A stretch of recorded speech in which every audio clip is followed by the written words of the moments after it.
Hello, weary traveler. Welcome back again to Frames Bar. What can I get you? I'm gonna try one of these, finally. I've been meaning to for a while. Wow, that's interesting.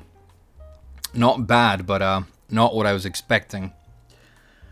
First of all, as you've probably noticed, I'm operating out of new digs here at Frames Bar. The image that you're looking at was sent to me a couple of days ago, and I was incredibly moved when I saw it. I teared up. The fact that someone will spend this kind of time and effort on fan art for a complete small timer like me. I love all the details. If I had to pick 4 characters to sit at the bar and kind of represent me and this channel, these are definitely the 4 that I would pick, no question. There's a little reference to Tekken and Coffee on the counter. Zafina is playing Tekken on her crystal ball, which I think is a cool idea, but I think even it's difficult to tell because it's very small, but I think it's actually one of my matches using Zafina inside the ball. It looks like one of my customizations, so just amazing. The artist's name is Luke Villion, aka ArcticZA, and I'm going to put all of his links in the description of this video. Please show him some love on my behalf if you would. Unfortunately, it's all I can offer in terms of compensation right now, and I want to make it clear that Luke didn't ask me to plug his stuff. This is something that he was just happy to make and send to me because he's a fan, which is, incredible. So thank you so very much.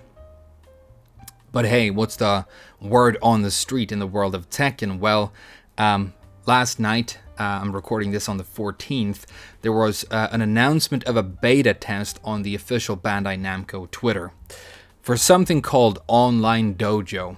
And your first question, unless you've looked into this already, is probably, what is Online Dojo? And that is, I'm afraid, where our troubles begin, because nobody knows, or at least nobody who does know seems to be interested in telling us.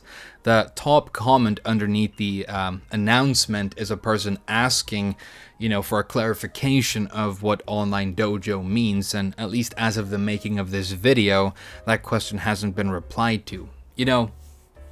It's the first thing anyone's going to see after they read your announcement, so it's probably the kind of thing that it's a good idea to reply to, but I guess it's not news at this point that the people who do community management at Bandai Namco aren't exactly born communicators. I guess the new policy is not only don't ask me for shit, but also just don't ask shit. There are links inside the announcement to FAQs and stuff, but even if you dig, there's not really any kind of information. I guess this is all work in progress, but it's not difficult to guess what this is supposed to be. It seems to be some sort of infrastructure for organizing Tekken World Tour style tournaments that are going to be held online. My guess is stuff like registrations, leaderboards, bracketing, things like that. That's what I'm gonna guess. So it doesn't really have anything to do with the Tekken in-game experience, and I think that disappointed some people when you hear the words beta test. If you play a lot of video games, that conjures images in your mind of new content, new game, patches, features, things like that, especially when they're coupled with the world online, which is a part of Tekken that really needs a lot of attention right now, but there you go. The announcement says that Online Dojo is being created in preparation for 2021, which is a it's a funny thing to say when half of 2021 is already over. I think most people who prepare for 2021 do it in 2020. But what do I know? I think it's actually in preparation for Evo 2021. Maybe they forgot to put the word Evo in there. Maybe somebody erased it. But we had that announcement, a while ago saying that Evo is going to be an online tournament this year. And when I heard that, I made that video kind of goofing on the concept a little bit. It is interesting, but it's like, how are you going to have an online Evo when the online mode of your game isn't respected, when people don't believe in the online mode being robust, even for just simple casual matches. We have so many cheaters, they aren't being banned, nothing is being done about them, and now it seems that people are having more and more issues with the netcode again, and that aspect isn't solid. So my question was like, what are you going to do? What are you able to do before Evo 2021? Are you really going to have time to update online in significant ways, to fix the balance, to fix the netcode, to do something about cheaters, to make sure that this tournament has any kind of integrity? And I think, we're seeing some movements. This is probably the main thing that they're thinking about and worrying about right now, but I don't think they're gonna actually change the game, in-game stuff all that much. It seems to be an issue of organizing the whole thing more. So yeah, it's going to be very interesting to sit on the sidelines of this and sort of watch it go down. I think it might end up being very entertaining. If I had to guess how it's going to go, I think it's going to be a bit of a shit show. And I hope I'm wrong, because I do have good friends who work in this world, who do commentary, who are probably going to be working in this tournament and so on. So, hopefully it goes fine and everything is great. But I don't see any indication that is going to be the case at this point. But hey, when you go to the comments or replies or whatever it's called on Twitter, underneath this announcement, it is absolutely hilarious. This is why I love the Tekken playing community for the most part. I think I love my own viewer community deeply all the time, and most Tekken players most of the time. There are a lot of Brian players out there, and you have to be careful who you trust. But the comments are completely hilarious. A majority of them, that's not actually the way to put it. Almost all of them, almost every single comment is just saying, just fix online, just fix the netcode. We don't care about your stupid whatever app or whatever you're creating, just fix online. Even the people who are like supportive of Bandai Namco are like, hey Namco, this is really cool, but could you fix online please? Everything is just about, fix the online features, improve the netcode and so on. It's the only thing anybody is writing. Nobody seems to give one half of a shit about whatever online dojo is supposed to be. And I was laughing out loud reading it. I think it's so great. And I think this is why Namco tend to refer to all of us as some sort of unpredictable, angry mob. I mean, it seems obvious that they're kind of scared of us. They don't really know what to do about us. They don't know how we're going to react to things. But I don't think we are an angry mob. I interact with the Tekken community all the time. I do this channel, I read comments and forums, I go on podcasts, and for the most part it's a complete delight to get to have to do with Tekken players. I mean, to be fair, I don't make the game, so its faults aren't my responsibility. So obviously my interactions are going to be different. But even when I do unforgivable things like maining Eliza, I get away with it because of the way I handle, the way people talk to me. I don't think we're an angry mob, but what we're not is a silent, obedient, and very predictable mass of people. And if I'm gonna be honest, I think that's what these big Japanese companies are used to selling to and marketing to. I've lived in this country for the better part of a decade at this point, and I mean, I haven't owned a television since I left my parents' house when I was like 19, but my girlfriend has one at her house and it's always on, and I'm over there all the time and I stay there. And when you watch Japanese TV, it's almost hilarious how everything is so blatantly surrounding nothing but products the whole time. Just 2 days ago we were watching this, they called it a variety show. This is basically the main format for any Japanese primetime television. You have a studio with a panel that contains famous people, stand-up comedians, pop idols, professional panelistas, and then just sit in there and then you play videos or you bring in things and you have them talk about and react to it and make jokes about it. And the theme this time was hamburgers from different hamburger chains. And it's not like a member of the production crew goes out and buys, hamburgers from Burger King and a couple of other places, and then everybody eats them and like reviews them and talks about them. They started by showing like a really slick, very beautiful and bright video of how the buns are made in the Burger King factory. I mean, so obviously okayed by Burger King people, if not flat out produced by them. And then the burgers come in, and every single person on this 10-person panel thinks it's absolutely delicious. And if you ask them what they like about the burger, they interestingly, talk about the unique selling points of that particular product. Burger King talk about how they use an open flame to grill their burgers, and they're like, oh, you can really taste, the fact that they've grilled this thing, and it's so different, and I love this. And then the next, thing comes in, the next burger, a competitor to Burger King, and they think that's extremely delicious too. They don't compare them at all, because that's not okay, but they talk about how that's, unique and interesting, and how you should definitely eat those burgers as well.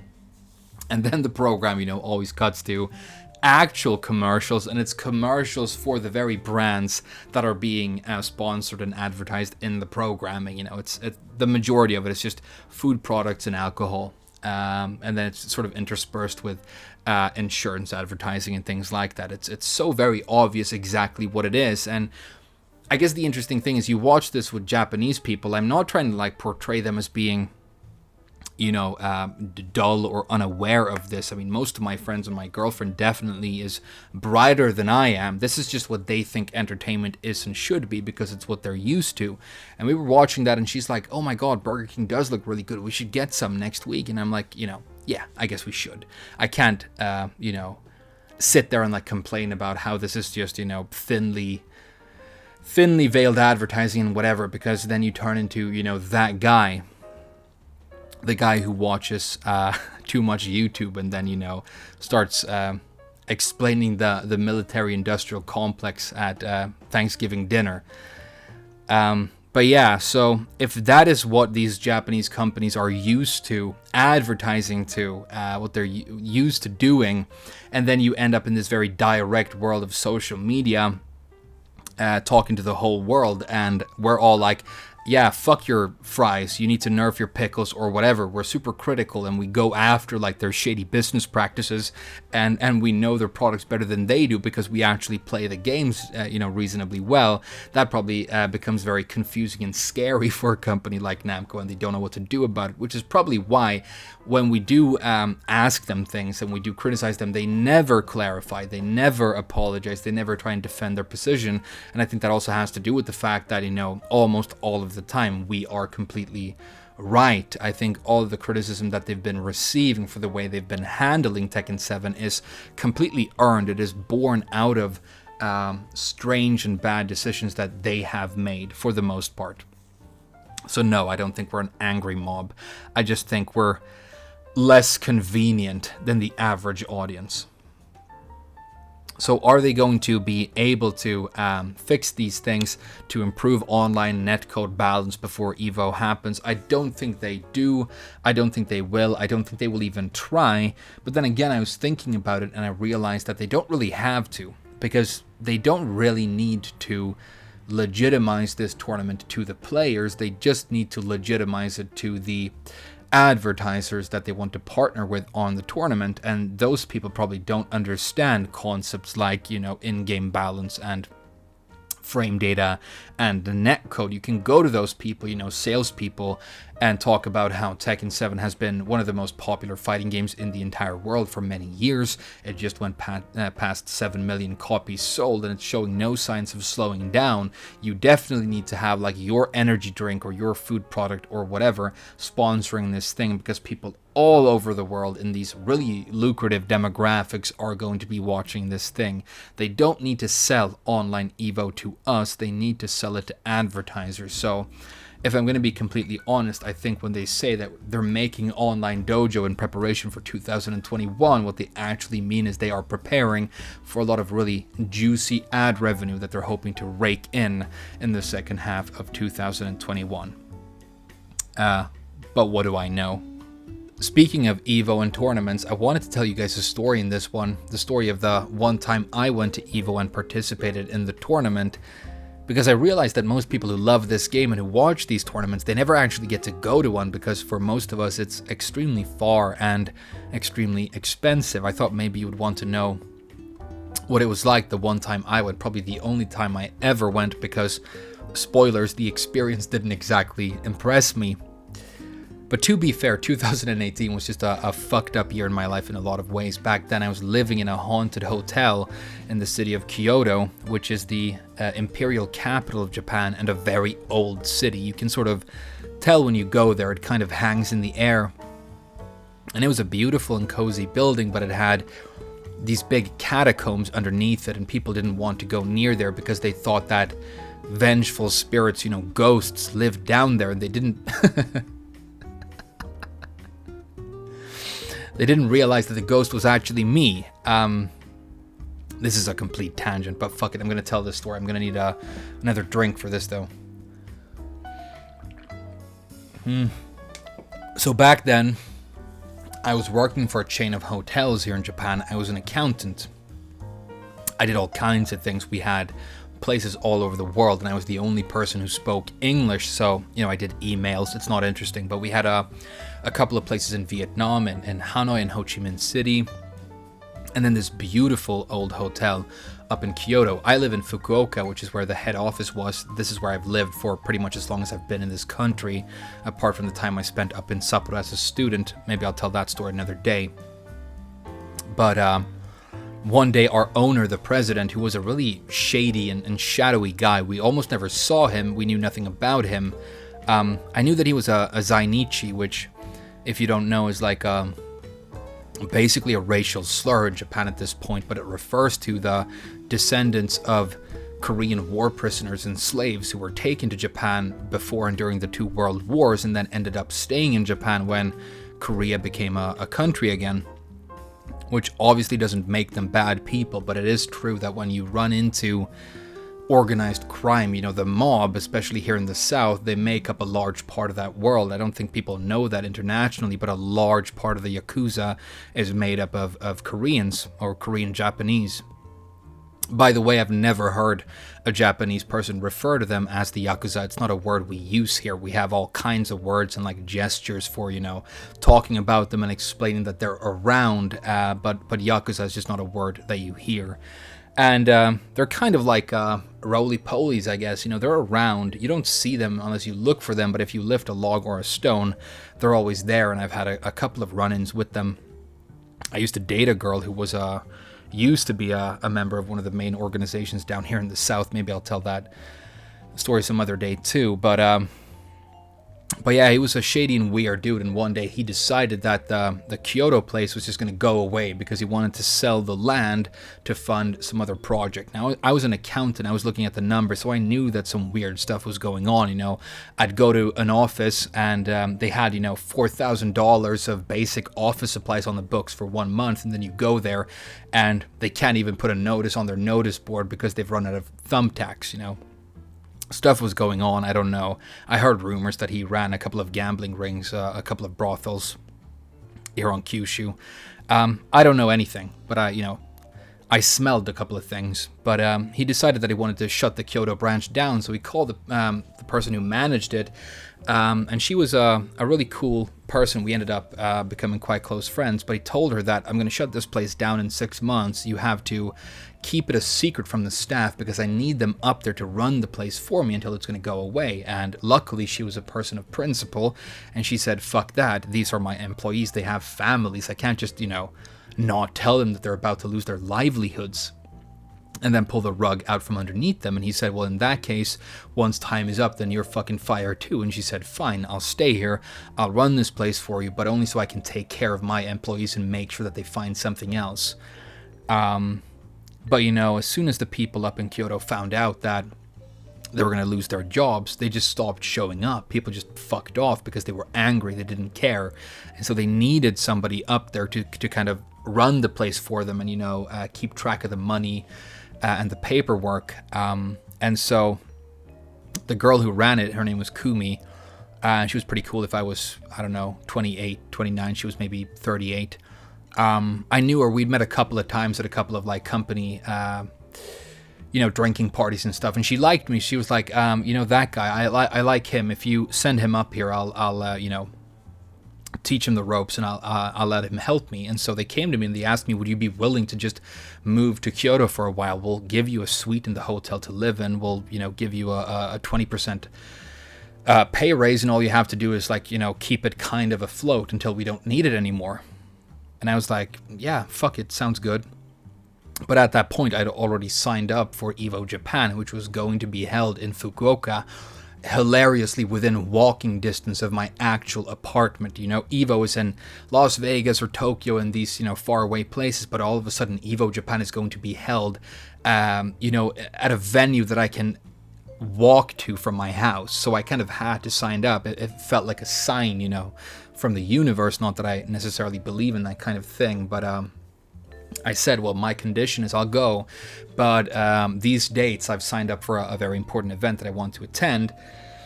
My condition is that you pay for bullet train tickets for me to come back down here and go there and do that for 2 days and then go back up. And they said, fine.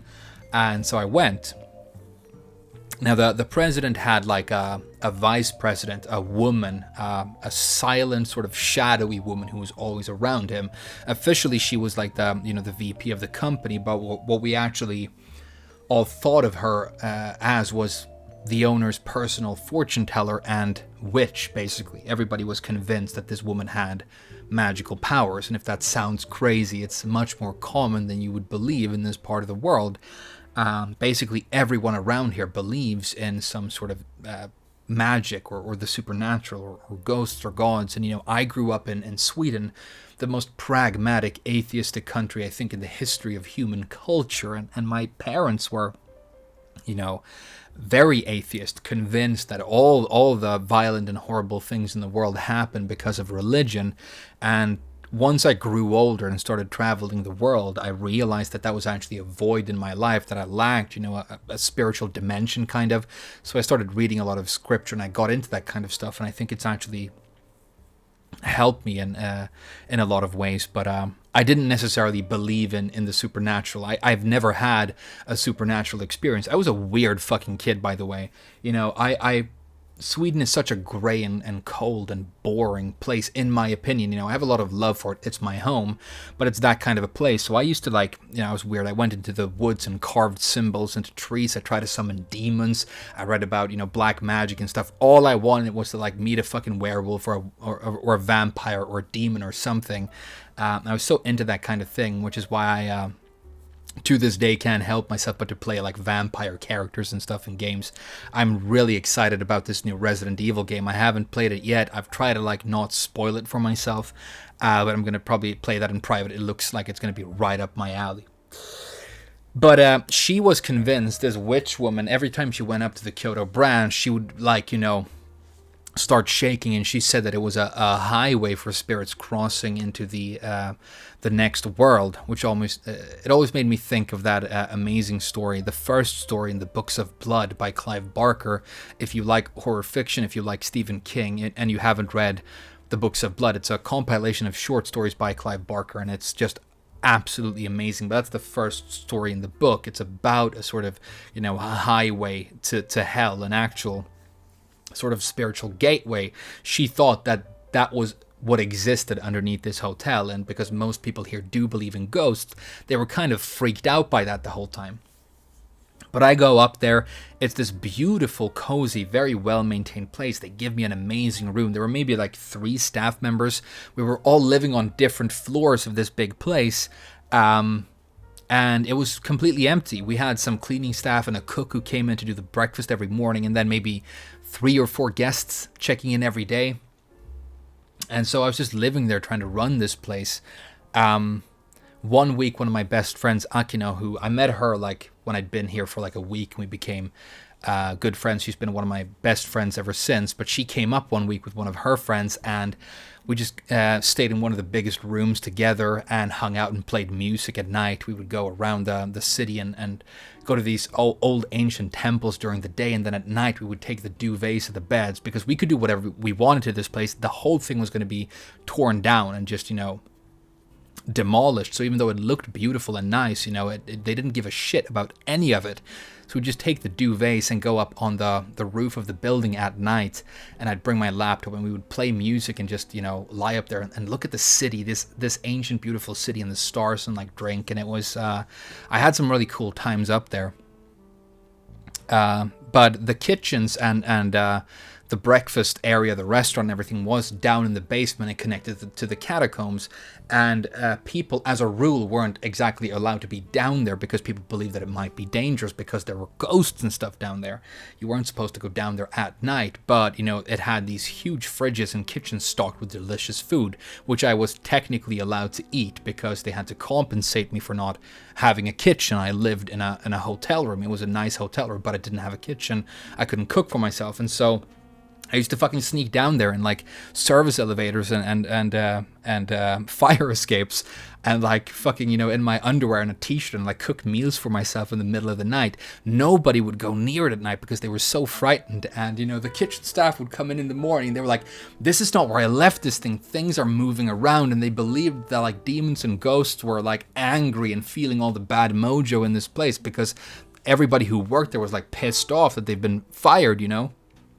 And then I started hearing rumors during the day when I was working in the office that people had heard like, strange noises down there at like 2 and 3 a.m.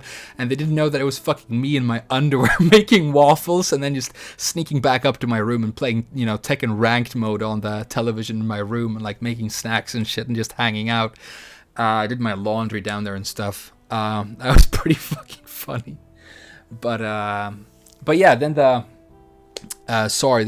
day before Evo came, I got on the bullet train, went back down to Fukuoka, went to my house, left my stuff here, got some exercise, some rest, had a nice dinner with my girlfriend who was down here, and then went to bed. And the next morning, it's Evo, and I think you pictured kind of like going into a huge nightclub. It's so hype, it's all purple with the lights and all the everything, but it's more like you wake up early. It's like the day of an exam. You wake up early, you're stressed out, you probably didn't sleep very well because you're nervous about the next day. You go there, it's early morning, you go to the convention center, and all these tired ass people are just lining up with their fight sticks underneath their arms trying to get into this venue. And I went there and I was like, I don't know these people. I'd been doing YouTube for a while, but I wasn't like, that into the Tekken world yet, I guess. But these tired ass people standing there, and you just, oh, that's Nobi, oh, that's Naroma, and you're standing next to them talking shit about Tekken and whatever.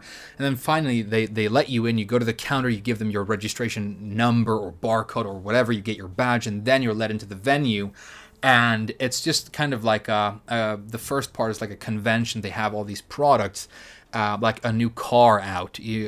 Aris told that story of when he went to, I think, Evo, and he drank a bottle of vodka and passed out on a new model of the Toyota Yaris. They had some sort of new Honda right there, and girls in bikinis humping the cars, cup noodle, where they're passing out samples of food and whatever, people showing new fight sticks and new games and whatever. And then you go in beyond that, and it's this sea of just stations where you can play the game, and you have to like find out and ask the people who work there, where your next match is, and they give you a number, and you go to that station at a specific time. Your opponent shows up, you sit down. It's extremely chaotic. Like, do I go on the right, on the left, whatever? They're just play, and whoever wins, moves along in the bracket, and it's very chaotic. It's loud, and it felt weird. I was kind of there alone. I didn't know any people there at that point, and I'm not great with crowds in huge places anymore. I was when I was younger, but not now.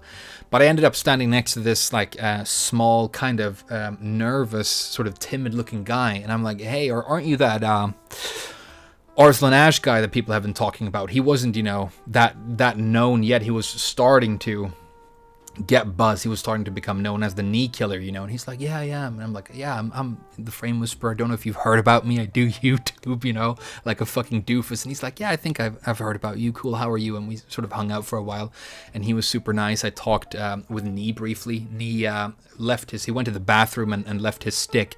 The moment Nee walked into the venue with Chanel, who is like the Robin to his Batman, all the Japanese people started saying, "Oh my god, Nasabosu." Nasabosu is Japanese. It's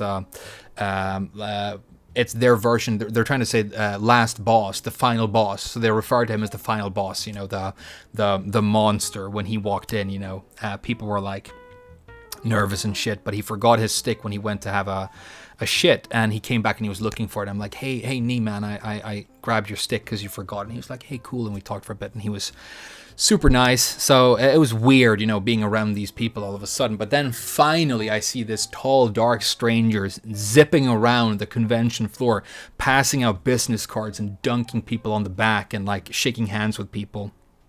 You know, the clearly a born entrepreneur and a networker, and he came up to me and he's like, Frame, and gave me a hug. And this was Arya, the blasted salami, who I had been emailing with for a while. He had seen my content, and this was back when I still had some social media that I showed publicly, and he had gotten in touch with me. And you know, when you meet someone and you all of it, like right away you get a sense for their vibe, the fact that you're going to be able to be friends and that you like each other and you just get along right away. We had that, and so all of a sudden there was this island and this person I could hang out with and just talk shit, and it made the whole experience a lot easier. So we sat around talking shit about balance and about the game and whatever. At some point, a couple of people came up to me, you know, Westerners who had traveled for the tournament, and asked me for like an autograph.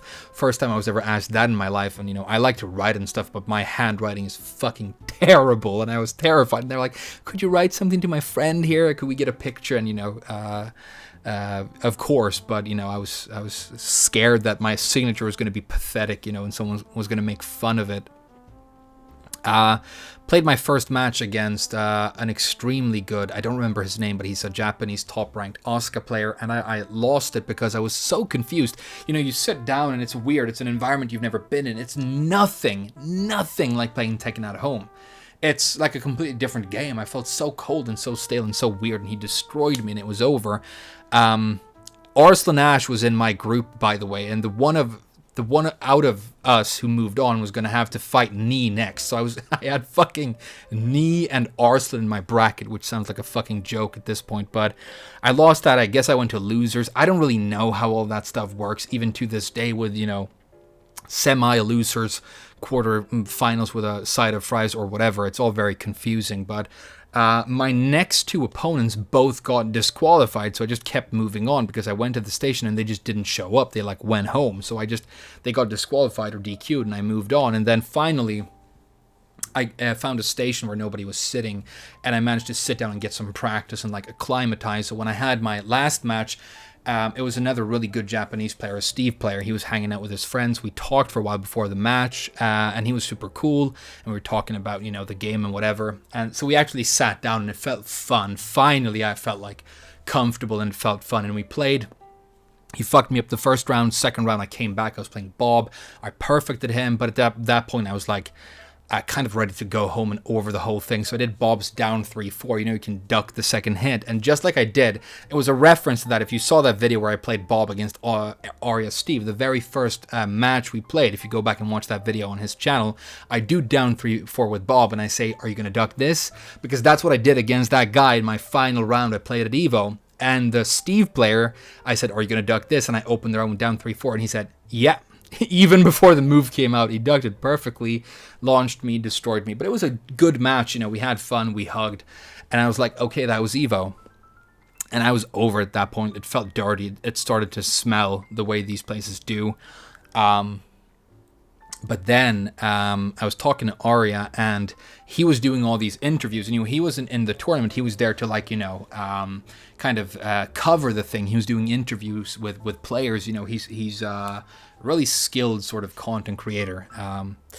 And you know, that seems to be his main focus. But he had scheduled all these interviews with famous players. And if you go back and look at interviews from that tournament, some of them, I'm actually the person, I think, holding the microphone, but doing the translation, because he had an official, like, professional translator there. But all the tournaments were running late, all the matches were running late, and so that guy had to leave, and so he had nobody to translate for him for some of these interviews. It was fucked up. You know, at one point I had waited 45 minutes for my next match. I went up to some of the people who worked at the venue. I was wearing a white, you know, button-up collared shirt, because I thought, you know, maybe I should look reasonably nice if I go to this thing, but I probably looked like somebody who might work there. And this known player, who you probably all know, came up to me, thought that I was a volunteer, and she's like, "What the fuck is going on?" In English, like, "I've been waiting 40 minutes for my next match," and she was being really bitchy, the kind of behavior you see when some people talk to like waiters when they're in a restaurant, those people. And I've worked in restaurants, I've been, a server, and those people, I can't stand people like that who think that they're, above somebody because they're a known player or a guest or whatever, I guess. And I'm like, I've been waiting too. I'm actually a player, I said in Japanese. And she was like, and she walked away. And it was really fucking awkward. But then Arya had this interview scheduled with Tanukana, who was kind of standing in the middle of, and she wasn't the one who's being like pissy to me, by the way. Tanukana's super fucking cool. But she was standing in the middle of the area with all the stations, and she was just being crowded by people the whole time, and you could tell she was stressed out because she's already gotten knocked out of the tournament. She lost some of her matches, she was out, but she still has to stand there and smile. She has a manager who is stalking her, who's telling her who to speak to, who not to speak to, what to say. She was sponsored by Red Bull, maybe she still is, so she had to constantly be drinking Red Bull. She finished one, her manager ran up and put another one in her hand. And these dudes, would come up and like sign my chest, sign my shirt, write something on my stick, on my arm, because, she's a girl and all of that. But Arya had scheduled with her manager an interview, and he didn't have a translator. So he was like, what am I going to do? And I said, my Japanese is pretty good. I could do it. And he's like, yeah, let's do that. So he went up to the second floor where all the balconies are, where all the spectators sit, and he had to set up his camera and his microphone setup. So he was like, go over to Tanukana's manager, talk to him, grab her, and come up and meet me on the second floor. And I wanted to go home at this point. I was tired, I hadn't slept, and now I have to walk up to this known player and be like, hey, come with me, we're gonna interview you. But I went up to her, talked to her. I'm like, hi, I'm so-and-so, I'm with the Blasted Salami, we're going to do an interview. She looked at her manager, he was like, they're cool, go with them. So I walked with her to the second floor to do the interview, trying to do small talk, and, I've played her once online. If you go back and look at like a really old video on my channel, there's a video of when I ran into Tanukana online and we had a match. I was playing Katarina, I think, in her Eliza. So I'm trying to make small talk. I'm like, we've actually played before. And she's like, oh, really? And you could tell she was distracted and stressed the fuck out. Felt sorry for her. It didn't look easy to be a pro, high-profile player in this place. I was incognito for the most part, so I could just sort of watch the whole thing go down. But it's chaotic and dark for the most part. And she was like, oh, really? What happened? I was like, well, you were playing Elisa, and, I actually beat you. I said like a fucking asshole, but she was super cool. It was the most passive-aggressive thing pretty much I've ever heard a person say. She said, oh, good for you. Well, my Elisa's really bad, so, and I'm like, wow. But that was funny. And then we went up, we did the interview. Arya handed me a sheet of questions he wanted me to ask her. The awkward thing was that some of them were like, how far do you think you're going to go in the tournament? Because this was scheduled to happen earlier in the day. At this point, she was already knocked out of the tournament, so I had to come up with other questions as I went along. But it went reasonably well. You can go back and look at that interview if you want to. And when that was done, I had a couple of people who, recognized me and who wanted to go out and party in Fukuoka. Obviously, I've been here for years. I know people. I could get you into bars and nightclubs if you wanted to, and I was gonna maybe go out and hang out with some players, but at that point I felt over it, and I was like, I guess that was Evo. I said thank you to Arya, we shook hands, and I just left, went back home, and then got on the bullet train back up to Kyoto, and that was my Evo experience. So overall, not great, but the fact that I met Arya there and we became friends led to him then when he decided to do a Tekken podcast with the main man. They wanted a third member, and I think they needed someone to be, the wild card and the comic relief kind of guy, and so they thought of me and they got in touch with me and we did those podcasts together. And I think that has a lot to do with the fact that my channel kept growing and I got more of an audience, and I'm so grateful for that. So in the end it led to a lot of fun and great things for me, and I'm glad it happened, but I didn't exactly fall in love with the idea of going to these tournaments.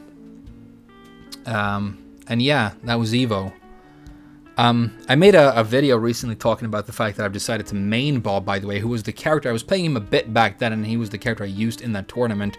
It didn't go very well, but at this point, you know, Season 3 was kind of the period for me when I was really into, like, trying to grind in Tekken and get the high ranks and, like, be good. And I'm still playing the game a lot, but online has become, I feel like the netcode is worse, and the competition has gotten very repetitive at this point. I feel like all you ever play is Fakum Lam, Lydia, Leroy. The only non-DLC characters you see are Horong and Brian, who you know I'm not a huge fan of. So there's that. So I'm trying to like just play for fun right now, and the character that I have the most fun with is Bob. I think he's amazing, so I'm going to try and get him places, excuse me, and that's what I'm doing with the game right now. You saw that last video I did where I showed some gameplay of me using him, but that was from like one night in one session playing him, and I had so many good rounds, and I was actually like laughing and enjoying the game in a way that I don't usually do because of how great I think this character design is. So yeah, I'm going to be playing some Bob, making some content. I have a Zafina guide that I've recorded that I'm going to show you guys pretty soon, but I think I'm going to let that be it for this episode. I'm sorry I went on many weird tangents. I don't remember half of the things I said in this one, but if you enjoyed it, let me know. We'll do more frames bar. Now that I have this like amazing cool image, I pretty much have to, but the fact that somebody made something like this for me and showed that kind of support, you know, it just makes me feel like I want to commit and step up my game even more to you guys. And whenever I like, you know, stick my neck out and do something with this channel, you guys always respond in like the coolest and the most loving way, and I'm so very grateful for that. So thank you so much for listening to this one, and I'll see you guys in the next video.